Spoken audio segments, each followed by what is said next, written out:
하나님의 은혜가 여러분들 가운데 함께 하시기를 주님의 이름으로 축원합니다.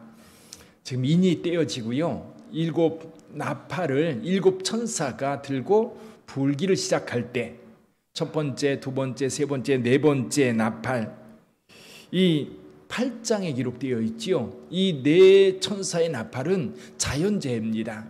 사람들에게 직접적인 해를 가지 않고 자연에 내려지는 이 해였는데, 다섯 번째 천사가 나팔을 붑니다. 그때 이제 무저갱에서 연기가 올라오는데 거기에 황충들이 같이 올라와서 사람들을 괴롭게 합니다.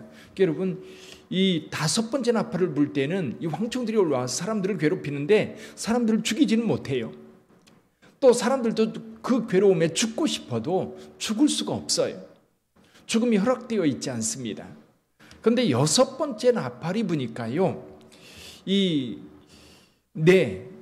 유브라데 강에 이제 천사들에게 바람을 붙잡고 있으라고 하나님께서 명하셨었지요. 이 네 천사가 일어나서 바람을 놓으니까 이제 거기에서 이 결박한 네 천사가 나오는데, 이 사람들에게는 마병대가 있었습니다.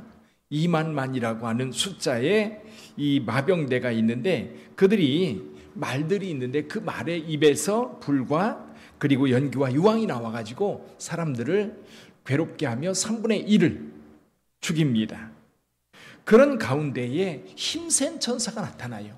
10장으로 넘어갑니다. 힘센 천사가 나타나서 사도 요한에게 세 가지를 얘기하지요. 하나는 이 지체되지 않고 하나님께서 말씀하셨던 것들이 이루어질 거다.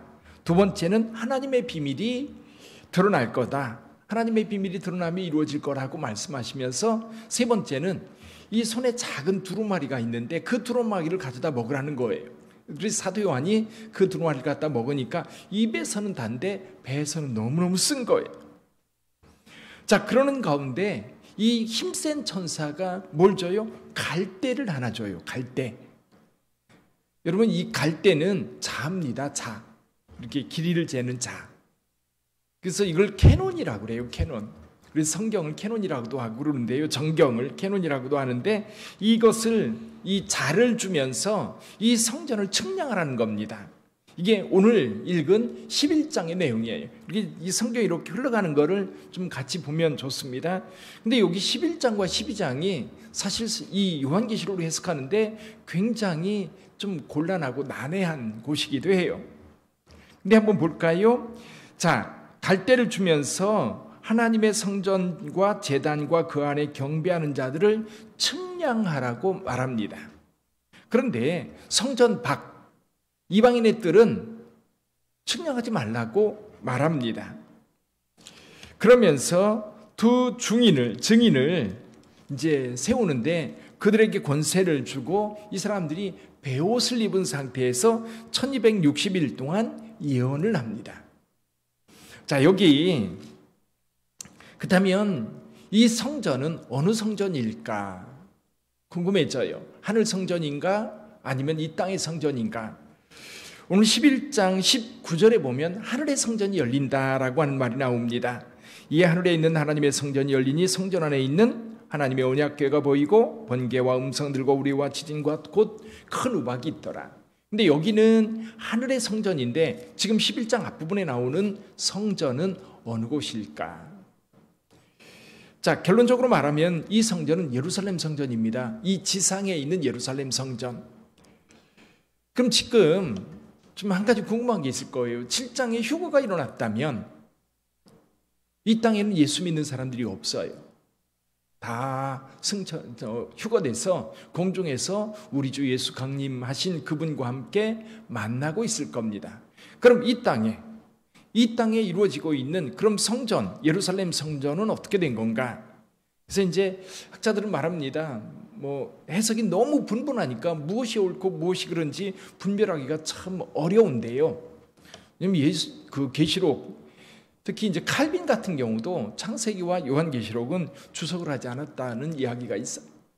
그만큼 주석하기가 힘든 책이기도 하거든요. 그렇지만 그것이 성경으로 우리에게 주어졌다면 좀 자세히 볼 필요가 있고 권위 있는 해석을 살필 필요가 있지요. 자, 이 땅에 지금 두 증인이 지금 이 땅에 재난이 이루어지고 있는 상황에서 하나님께서 증인을 주는데 이 증인들이 굵은 배를 입었어요. 굵은 배. 무엇을 의미하지요? 회개할 때 배를 입습니다. 회개할 때. 그러니까 이 두 증인은 지금 이 땅에서 회개를 촉구하는 자들이다. 그러면서 예언하면서 하나님께서 그들에게 권세를 주었는데 어떤 권세를 주었어요? 큰 권세를 주었어요.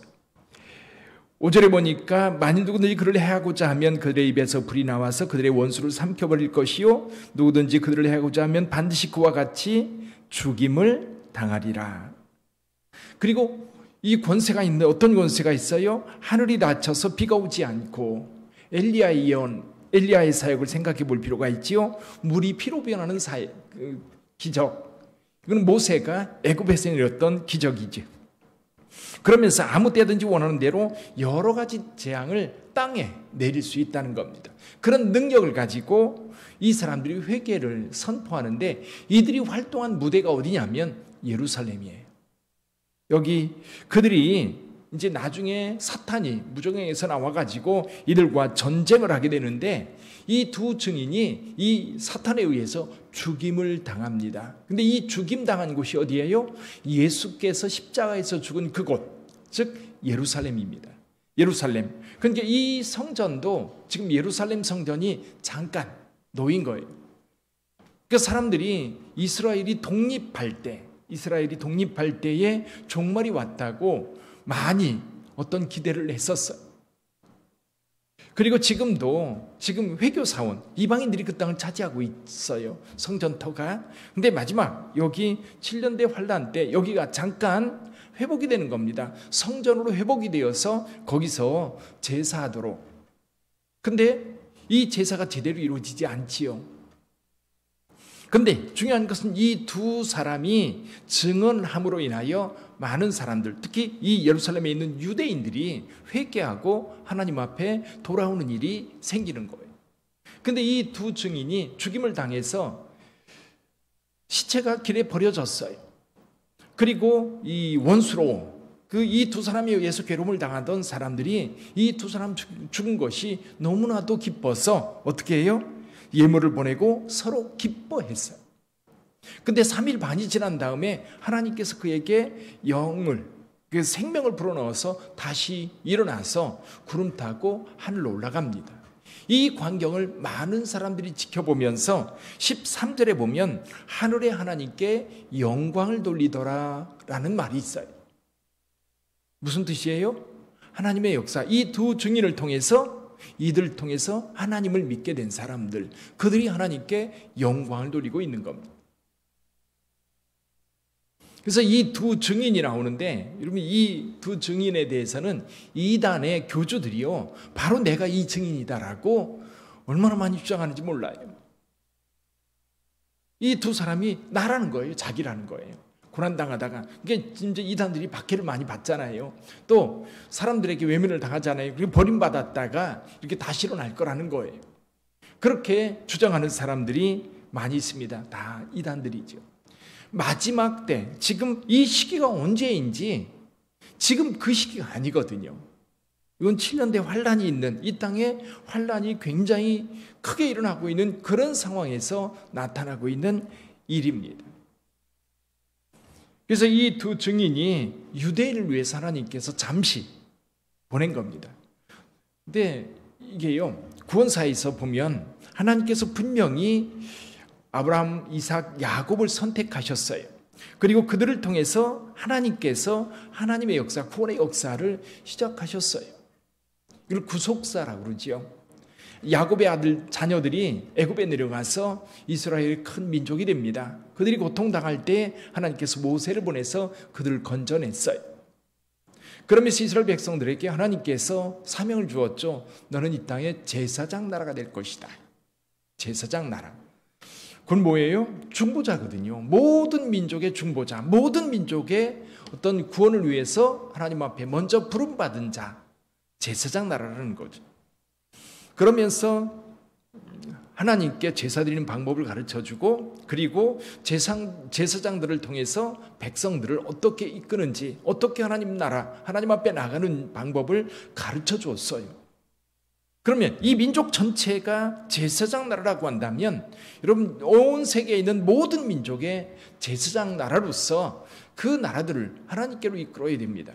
근데 이스라엘은 그 사명을 버렸어. 예수께서 이 땅에 오셨을 때에 오히려 메시아를 죽이고 그리고 그 하나님의 구속사의 대적자로 이스라엘이 섰습니다. 초기에는 제일 처음에는 예수님을 믿었어요. 예루살렘에서 초대교회가 시작되죠. 마가다락방에서 120명으로 시작된 유대인들의 복음화가 점점 확대되었는데 이 박해도 같이 동시에 이루어지죠. 그러다가 그리스도인들이 순교자들이 나오기 시작합니다. 사도 바울 같은 경우 이제 이방인에게 12사도들이요 전부 다 흩어져요. 전부 다 흩어져서 이방인들에게 복음을 전하기 시작합니다. 사도 바울은 하나님께서 유대인들이 복음을 받아들이지 않으니까 이방인의 수가 차기까지 이방인으로에게로 복음이 퍼져간 거예요. 그래서 이방 땅에 있는 많은 영혼들이 예수를 믿어 구원에 이릅니다. 그래서 사도 바울이 복음 전하면서 이런 얘기를 해요. 자기가 이방인에게 열심히 복음을 전하면 그들의 구원자가 점점 늘어나서 수가 차면 유대인들이 시기해서 하나님께 돌아올까? 그 이야기를 해요. 자, 유대인들을 통해서 하나님의 구원이 시작되었는데 정작 유대인들이 오히려 예수를 믿는 그리스도인들을 박해하면서 그들이 예수를 믿지 않았다. 그럼에도 불구하고 이 구원의 역사는 이스라엘을 통해서 하나님께서 이 땅의 구원의 역사를 시작하셨다면 11장과 12장을 통해서 하는 이야기는 뭐냐면 이미 이방인 예수 믿어 구원받은 이 구원 순교자와 구원자들이 다 이제 주님을 영접하게 되었습니다. 그러나 이 땅에 하나님께서 마지막 기회를 한 번 더 주시는 거예요. 뭐예요? 유대인의 구원이라는 거죠. 유대인의 구원. 그래서 이 두 증인은 유대인들의 구원을 위해서 그들에게 기적을 베풀면서 하나님의 살아계심을 나타낼 때 유대인들 가운데 하나님을 믿기 시작하는 자들이 있다는 거예요. 또 한 가지 증거가 있어요. 그게 뭐냐면 여기 13절에 보면 그때에 큰 지진이 나서 성 10분의 1이 무너지고 지진에 죽은 사람이 7천이라. 자, 두 증인은 부활해서 승천합니다. 그리고 예루살렘 성이 10분의 1이 무너져가지고 7천 명이 죽는 모습을 보면서 하나님께 영광을 돌리고 있다. 사랑하는 성도 여러분, 그래요. 참, 이것이 이스라엘을 위한, 유다를 위한, 이스라엘을 위한 하나님의 마지막 계획이라고 한다면 저와 여러분들을 향한 계획은 지금 실현되고 있다고 봐야 돼요. 지금 우리가 하나님을 믿는 믿음 안에 온전하게 서서 하나님 영광을 위하여 우리 자신이 하나님 앞에 드려져야 돼요. 이 복음이 땅끝까지 증거되면 주께서 오실 겁니다. 우리는 요한계시록을 읽으면서 그때 마지막 때 이루어질 일을 우리가 미리 보는 거예요. 여러분, 종말이라고 하는 것은 다른 게 아니에요. 마지막 순간이 오늘 우리에게 영향을 주는 겁니다. 예를 들면 이 피를 보는 학생들 수능 시험을 치르면 날짜가 이미 1년 전에 나왔어. 1년 전쯤에 나왔으면 그 날짜가 나왔다는 얘기는 그 날짜를 위해서 지금 준비하는 거예요. 근데 그 날짜를 안다면, 그게 무엇을 의미한다고 하는 것을 안다면 지금 수능을 준비할 거예요. 열심히 공부하고 자기가 가고 싶은 학교에 들어가기 위해서 그만큼 노력을 할 겁니다. 근데 이 수능 날짜가 전혀 관심이 없는 사람들이 있어요.